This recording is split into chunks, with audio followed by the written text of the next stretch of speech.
Exercising in the heat. For safety, wear clothes that allow you to sweat, like cotton blends and Cool Max. These materials assist your body's natural cooling processes. Wear sunscreen and a hat, and avoid alcohol and caffeinated beverages as they promote fluid loss and dehydration. Alcohol can also impair judgment. Exercise with water in hand and with a partner. Make sure to carry your cell phone and have identification and emergency contact information.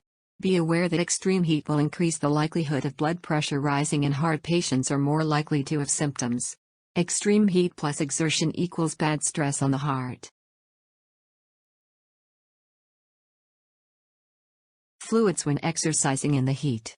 Drink cold fluids, 45 to 55 degrees Fahrenheit.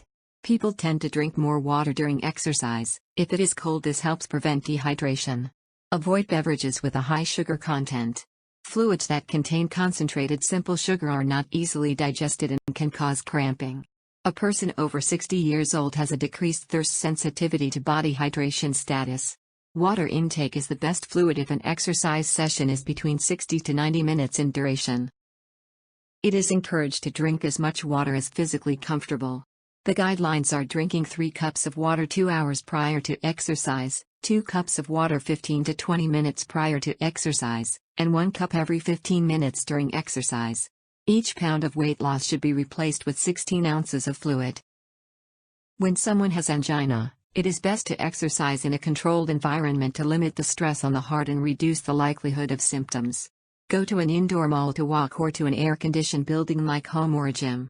When someone has not been exercising outside, the body is not used to the heat. It is best to continue to exercise in an air-conditioned environment. When starting an outside exercise plan, exercise during the coolest part of the day. Early in the morning or after 5 p.m. are better.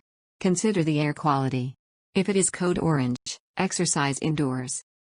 Heat index is a measure of how hot it really feels when relative humidity is factored in with the actual air temperature. Temperatures between 80 to 90 degrees Fahrenheit can cause mild distress, including fatigue with prolonged exposure and/or physical activity. Temperatures between 90 to 103 degrees can cause distress such as a heat stroke, heat cramps, or heat exhaustion with prolonged exposure.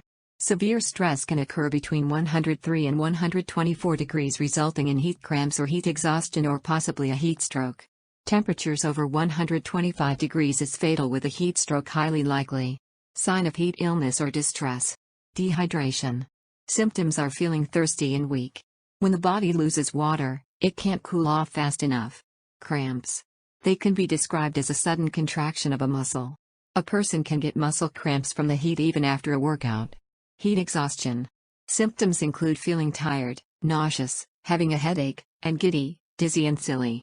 The skin is damp and looks muddy or flushed. Fainting may occur. Heat strokes are very dangerous. Symptoms include hot, dry skin and a high temperature. Confusion may happen. A person may have convulsions or become unconscious. Heat stroke can be deadly and emergency help is needed to treat the patient.